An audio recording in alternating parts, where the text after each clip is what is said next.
Bonjour à tous. Je vous annonce l'équipe de France qui va affronter l'Uruguay jeudi 14 septembre à 21h au stade Pierre-Mauroy de Lille. Première ligne. Jean-Baptiste Gros, associé à Pierre Bougarit et Dorian Aldeguerri. Deuxième ligne. Cameron Woki, associé à Romain Taufefinois. Troisième ligne. Paul Boudéan, Sekou Makalou, Anthony Gelonge, capitaine. Maxime Lecu à la mêlée, associé à Antoine Astoy à l'ouverture. Au centre, Yoran Moefana, Arthur Vincent. Aux ailes, Gabin Villers, Louis Biel-Barré. À l'arrière, Melvin Jaminet. Les finisseurs, Peato Movaca, Reda Vardi, Sipili Falatea, Bastien Chalureau, Thibaut Flamand, François Cross, Baptiste Couillou, Thomas Ramos. Si vous avez des questions, nous sommes à votre disposition. On lève la main et on se présente avec le nom de son média, s'il vous plaît. Bonjour à tous les deux, Pierre Robin pour Canal+. Question pour Anthony.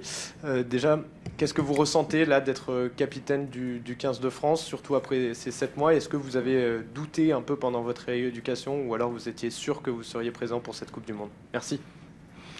Bonjour à tous. Déjà, je suis très content de revenir. C'est sûr, j'ai douté au début de ma rééducation, mais je savais que j'avais 6 mois et que j'avais vraiment en tête de cette Coupe du Monde. Je voulais bosser très fort. Je pense que j'ai travaillé très fort pendant ces 6 mois. Je me suis donné la chance de revenir et aujourd'hui revenir pour ce match de Coupe du Monde en étant capitaine, c'est une énorme fierté pour moi et je ferai tout pour amener mes coéquipiers vers la victoire.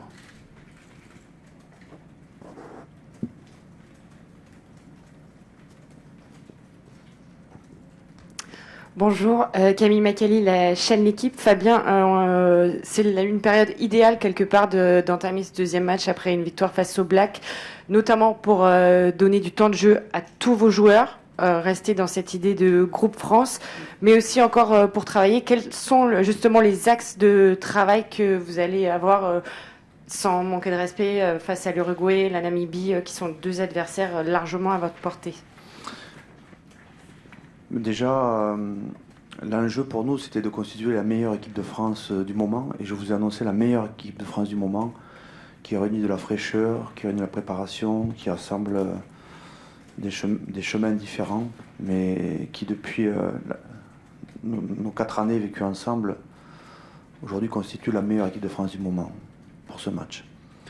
Il faut digérer en fait le match d'il y a quelques jours, qui était affiché depuis 3 ans, qui clignotait, et basculer très très vite sur un match qui passait derrière et qui passe derrière à 6 jours après. Et l'enjeu, il est là pour nous, c'est-à-dire que basculer et enchaîner derrière ces sémaphore qui était là depuis 3 ans et que l'on voyait au loin, et se projeter maintenant en peu de temps en fait sur cet adversaire qui est l'Uruguay. Nous avons constitué une équipe qui s'est préparée, en tout cas qui nous semble la meilleure possible pour affronter cet adversaire, et la plus complémentaire à tous les niveaux, en termes de fraîcheur, en termes de motivation et en termes d'association.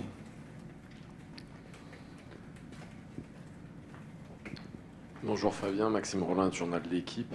Le choix de faire débuter Yoram Moefana et pourquoi Jonathan Danty ne joue pas ce match?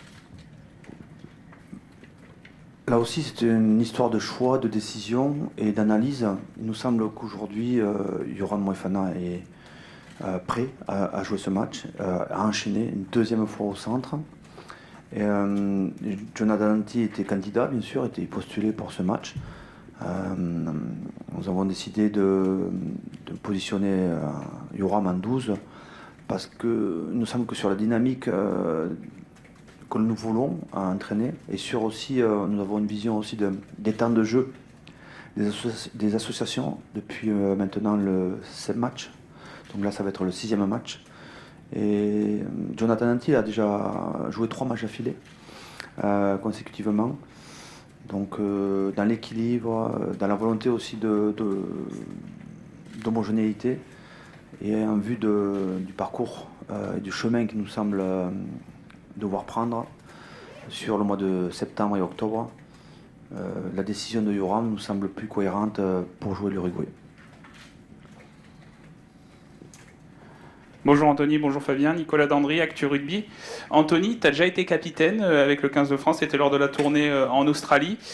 Du coup, qu'est-ce que tu retiens de cette expérience? En quoi ça va te servir aujourd'hui? Et Fabien, durant cette tournée en Australie, qu'est-ce que tu retiens du capitanat d'Anthony? Merci.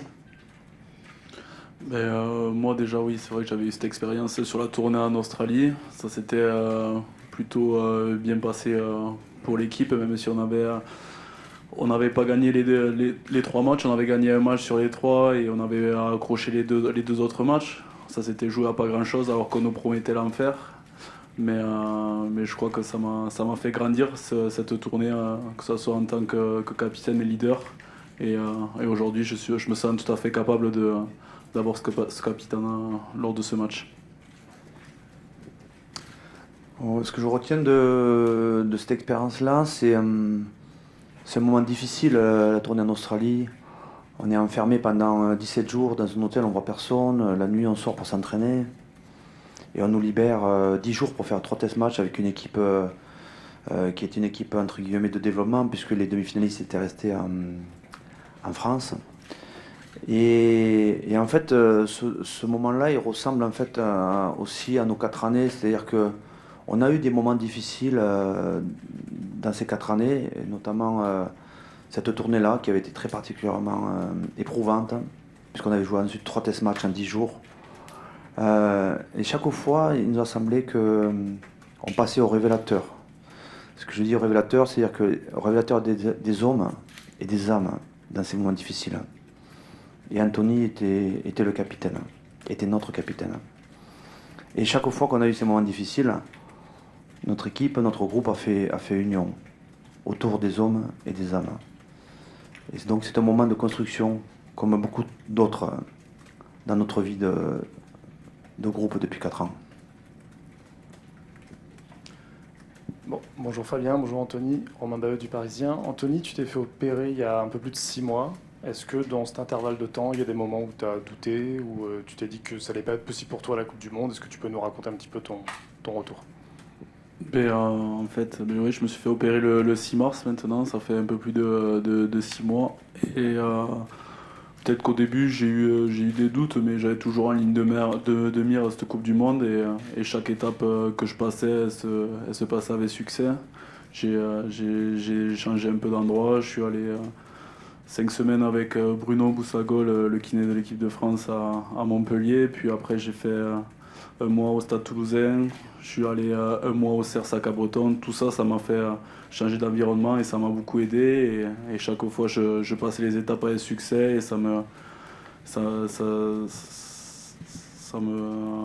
comment dire, je rentrais pas dans une routine, quoi. Et c'est ça le truc qui a été le plus positif pour moi. Et aujourd'hui, je me suis donné les moyens de pouvoir arriver à accrocher cette Coupe du Monde et je donnerai tout maintenant parce que je sais que maintenant mon genou il tient bien, j'ai le feu vert de tous les chirurgiens, que j'ai les kinés qui m'ont suivi depuis le début et moi dans ma tête je suis à 100%, donc avec ça on peut réussir de belles choses, oui. Bonjour messieurs, tout au fond, Wilfried Templier, RMC Sport. Fabien, il vient d'en parler, quel regard tu portes sur ces 6 mois et demi? C'est pas donné à tout le monde quand même de revenir de cette blessure en 6 mois et demi. Vous l'avez accompagné, suivi. Quel regard tu portes sur ce retour? À l'image de nos 4 années, c'est-à-dire qu'on se souvient de cette soirée d'Écosse, face à l'Écosse à Paris, qui était une soirée de victoire, mais qui était une soirée difficile pour le groupe, puisqu'on savait qu'Anthony s'était blessé. Anthony, il il représente le groupe parfaitement. C'est-à-dire que durant ces 4 années, on a été parfois durement impacté. On a eu des moments difficiles qu'on n'a pas vu venir parfois, sur le plan du jeu, sur le plan de l'adversité, sur le plan de l'environnement. Mais une fois de plus, le groupe a toujours fait corps et les hommes ont été forts. Ils ont été forts. Je l'ai répété, c'est les hommes et les âmes. Et ce qui constitue notre groupe, et la force de notre groupe, elle se situe là. La détermination, la confiance, la solidarité. Et on avance comme ça. Avec ce capitaine aujourd'hui qui est Anthony. Oui, bonjour à tous les deux. Fanny Lechevestrier, Radio France. Est-ce que, question à Anthony, et peut-être que Fabien vous pourrez confirmer ou non, mais est-ce que vous pensez que vous êtes doté d'une force mentale assez hors norme pour être revenu aussi vite aussi? Ça je sais pas, mais après je suis d'un monde où le mental ça prenait beaucoup de place depuis que je suis tout petit. Je suis quelqu'un de la campagne, donc ça aide aussi, je pense. Et je crois que cet objectif aussi qui était en ligne de mire m'a beaucoup aidé à revenir vite et fort. Et je crois que cette blessure va m'avoir fait beaucoup de bien et va m'avoir fait grandir. Oui, puis je rajouterai le groupe autour d'Anthony, c'est-à-dire il en a parlé, Anthony, c'est de la partie médicale, bien sûr, qui a tout donné pour lui, que ce soit, bien sûr, autour de l'équipe de France, mais aussi à Toulouse, à Cap-Breton. En fait, nous, on est l'équipe de France et on est l'équipe de tous les Français qui veulent bien nous accompagner. Et Anthony, il a été accompagné par les compétences médicales de Cap-Breton, de Toulouse, de l'équipe de France, puis après par les préparateurs physiques de Cap-Breton, puis de l'équipe de France, et puis après les joueurs qui sont autour de lui. Et on se nourrit de ça. On se nourrit du regard des autres et de la bienveillance et de la force du groupe. Oui, bonjour. Loïc Leget pour la Nouvelle République. Dans la suite de ce que vous venez de dire, je voulais associer à Arthur Vincent aussi, qui s'est fait 2 fois les croisés. C'est symbolique aussi de la force de ce groupe d'avoir côte à côte 2 joueurs qui ont 2 graves blessures. Et ça donne de l'espoir pour ceux qui sont en mise en route et puis pour tous les sportifs qui se laissent grassement. Je ne voudrais pas que cette conférence de presse devienne une sorte d'hôpital de campagne et de bilan médical. Mais c'est vrai que le risque zéro n'existe pas dans le rugby. Ça fait partie de ce jeu. On vit avec. Aujourd'hui, on a Julien qui est avec nous et qui se soigne et qui va revenir. On a Sial Bay qui est avec nous, qui se soigne et qui va revenir. On pense à Romain, on pense à Paul Villemc. Et si vous avez parlé d'Arthur, mais il n'est pas le seul dans cette équipe. Gabin Villière, Jean-Baptiste Gros. Et j'en oublie parce que je vais faire injure si je me penche sur le carnet de santé de chacun d'entre eux. Il est bien rempli, quoi. Hein. Il est bien rempli, mais parce que la première qualité de ce groupe, et de ces joueurs, c'est qu'ils ils portent leur corps sur la ligne. Ils défendent la ligne avec leur corps, leur cœur et leur âme. Bonjour, Amaya Cazenave, Canal+. Anthony, je voulais savoir, dans cette Gers Connection qu'il y a au sein de cette équipe de France, est-ce que vous aviez échangé avec Antoine Dupont, l'autre capitaine, et aussi votre ami? Échangé par rapport à quoi?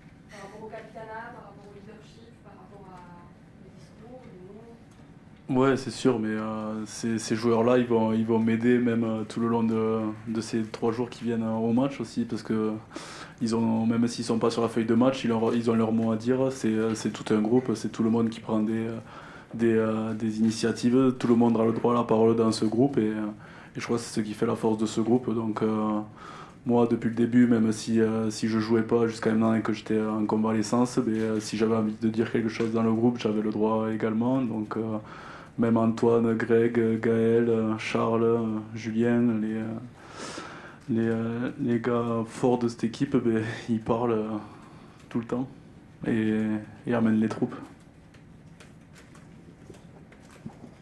Bonjour Fabien, Nico Zanardi Midol. Je voulais te faire parler de Sékou Makalou, qui a été de pratiquement toutes les feuilles de match pendant 4 ans. beaucoup de feuilles de match oui, beaucoup, qui après une phase de préparation peut-être un peu en deçà de Paul Boudéan avait perdu sa place sur le banc. Comment il l'avait vécu et surtout qu'est-ce que vous attendez de lui jeudi?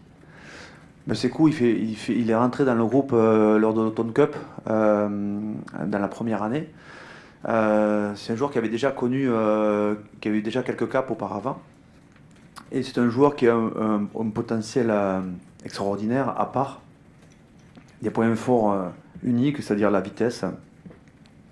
Il va à 37 km/h, le sens du timing, le sens du placement. Et il a eu l'occasion de participer à de belles batailles jouées par cette équipe de France, par ce 15 de France. Je ne parlerai pas de perdre sa place. C'est pas comme ça qu'on parle. C'est que nous, il y a une sorte d'émulation collective autour de ce maillot. Et c'est vrai que Paul Boudéan, eh bien, il était déjà venu avec nous depuis quelques temps, mais il n'avait pas pu enchaîner parce qu'il a été blessé. Et Paul Boudéan a su, comme je dis souvent, rentrer dans ce vestiaire et prendre le maillot. Mais nous sommes un groupe de 33 aujourd'hui et nous comptons énormément sur ses coups, sur ses qualités, dans notre collectif, bien sûr, dans notre collectif. Donc, je pense qu'il n'y a pas de compte à rendre de la part de chacun d'entre eux. Ils n'ont pas de mission impossible, ils ont juste le devoir de jouer, voilà, de jouer avec leur qualité, avec plaisir. Ce n'est qu'un jeu. Et nous avons envie de jouer avec plaisir, avec joie dans cet événement qui est extraordinaire. Donc on ne peut pas parler dans cet événement qui est la fête, qui est notre fête, qui est la fête de notre sport, de perdre quelque chose lorsqu'on est dans le groupe France et que lorsqu'on est aligné titulaire pour jouer face à l'Uruguay. On a juste envie je pense que c'est plutôt envie de vivre et de jouer des instants de passion, parce que c'est notre passion avant tout, et c'est notre jeu. Donc, dernière question. Philippe Lafont, France Télévisions, bonjour Fabien, bonjour Anthony. J'aimerais que tu te rappelles assez précisément, si tu peux pour nous, le moment où tu as su que tu allais pouvoir jouer, la certitude que tu as acquise de pouvoir jouer. Peut-être moi je peux vous dire quand je lui dis qu'il serait capitaine. Non, je dis pas.